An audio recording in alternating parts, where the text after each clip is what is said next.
जो आप देख रहे होंगे, ये वीडियो काफ़ी सुर्खियों में है, चर्चाओं में है। यूपी में शंकराचार्य विवाद के बीच डिप्टी सीएम ब्रजेश पाठक ने आज 101 बटुकों का ब्राह्मण बटुक जो थे, उनका बड़े ही विधि विधान से पूजन किया, वैदिक मंत्रोच्चार किए और 101 बटुकों को इनवाइट किया। ये वीडियो आप देखिए पहले और आप देखिए कि उनकी पत्नी नम्रता पाठक जी भी इस वीडियो में उनके साथ हैं। हाथ जोड़कर कैसे अभिवादन वो कर रहे हैं, बटुकों की पूजा वो कर रहे हैं और उसके बाद हाथ जोड़कर प्रणाम कर रहे हैं।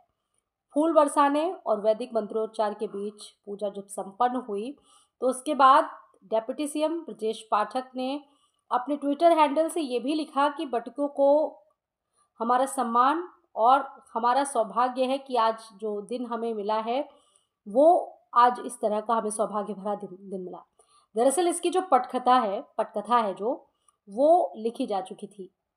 कहाँ से कैसे, आपको आइए इस वीडियो के माध्यम से थोड़ा समझाने का प्रयास करेंगे। 18 जनवरी वो तारीख जब मौनी अमावस्या हुई और अमावस्या के दिन से ही माघ मेले में अभिमुक्तेश्वरानंद शंकराचार्य अभिमुक्तेश्वरानंद के तमाम जो शिष्य हैं, आरोप ये लगे, तमाम वीडियोस भी आए कि उनकी शिखा यानी कि उनकी चोटी पकड़ पकड़ कर उनको घसीटा गया, वहाँ से निकाला गया।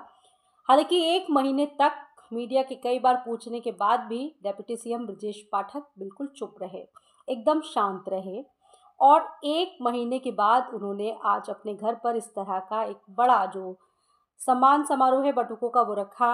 101 बटुकों को इनवाइट किया, उनकी पूजा अर्चना की, हाथ जोड़कर प्रणाम किया।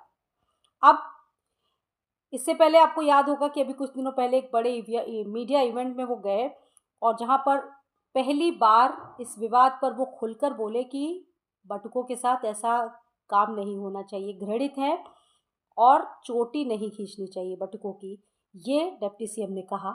उसके बाद से उनका ये स्टेटमेंट लगातार सुर्खियों में बना।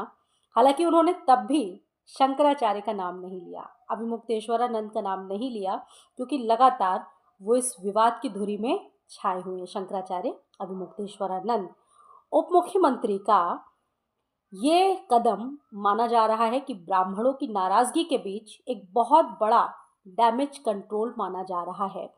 क्या अब इसे वाकई डैमेज कंट्रोल की तरफ से देखा जाना चाहिए? क्योंकि उत्तर प्रदेश में कई ऐसे मुद्दे आए, चाहे यूजीसी का मुद्दा आप ले लीजिए, अभिमुक्तेश्वरानंद के तमाम शिष्यों के साथ जो घटनाएं घटित हुई, हालांकि अभिमुक्तेश्वरानंद लगातार बार बार सवाल उठा ही रहे थे, उसके बाद ये सारी चीज़ें आज जो हुई हैं, क्या वाकई इसको डैमेज कंट्रोल के रूप में देखना चाहिए? क्या इससे बीजेपी को वाकई कोई दंड पहुंचा है? क्योंकि ब्रजेश पाठक खुद बीजेपी के एक बड़े ब्राह्मण नेता हैं, एक बहुत बड़ा ओहदा है उनका उत्तर प्रदेश मुख्यमंत्री के बाद, डेप्यूटी सीएम ब्रजेश पाठक। और हालांकि अभी तक उनकी जो चुप्पी थी, उस चुप्पी पर बहुत सारे सवाल भी उठे कि आपका कद इतना बड़ा है, आप खुद ब्राह्मण नेता हैं और इस विवाद पर आपने अभी तक चुप्पी साध रखी, आपने अपना मुंह क्यों नहीं खोला? अब ये माना जा रहा है कि ब्राह्मण समाज को एक बहुत बड़ा मैसेज यानी कि संदेश देने के लिए ये सारा जो कार्यक्रम है, ये सारी जो क्रिया है, वो की गई। सूत्र ये बताते हैं कि ब्रजेश पाठक ने केंद्रीय नेतृत्व को विश्वास में लेकर ये पूरी कवायद रखी। आपको याद होगा कि अभी 2 दिवसीय दौरा है उनका, मोहन भागवत का संघ प्रमुख मोहन भागवत भी 2 दिवसीय दौरे पर उत्तर प्रदेश में हैं। कल जब वो लखनऊ यूनिवर्सिटी गए थे, तो लखनऊ यूनिवर्सिटी में भी उनको छात्रों के विरोध का सामना बहुत ज़बरदस्त तरीके से करना पड़ा और ये जो कदम है आज ब्रजेश पाठक उठा रहे हैं, ये माना जा रहा है कि केंद्रीय नेतृत्व को बड़े ही विश्वास में लेकर उन्होंने ये सारी कवायद की है। अब सवाल यहाँ पर ये बनता है कि बटुकों का पूजन करके क्या उस नैरेटिव को मिटाने का प्रयास कर रहे हैं जो प्रदेश में हुआ, हाल फिलहाल की जो घटनाएं घटित हुई, जिसमें ये बड़ा संदेश गया कि आप और आपकी सरकार एक ब्राह्मण विरोधी है, इसकी वजह से ब्राह्मण आपसे दूर होने लगा है। अब ये सवाल ये है क्योंकि 2027 बहुत नज़दीक है और ऐसे में डिप्टी सीएम ब्रजेश पाठक भी जानते हैं अगर ब्राह्मणों की नाराज़गी मोल ले ली तो भविष्य कैसा हो सकता है। 2027 चुनाव हाथ से निकल सकता है, इसलिए 101 बटुकों को बुलाकर इनवाइट करके उनकी पूजा करना, उनका सम्मान करना, क्या एक तरह से अपने आप को अपने डैमेज कंट्रोल को रोकने की कोशिश करना है। अब सवाल यह है कि मुख्यमंत्री योगी आदित्यनाथ तो इस पर बहुत ज़्यादा नरम रुख नहीं रखते। आपने देखा होगा कि कई बार जब उनसे इस सिलसिले में सवाल पूछा गया तो उन्होंने कहा साफ तौर पर कि सभी को अपनी गरिमा का ध्यान रखना चाहिए। हालांकि नाम उन्होंने कभी नहीं लिया।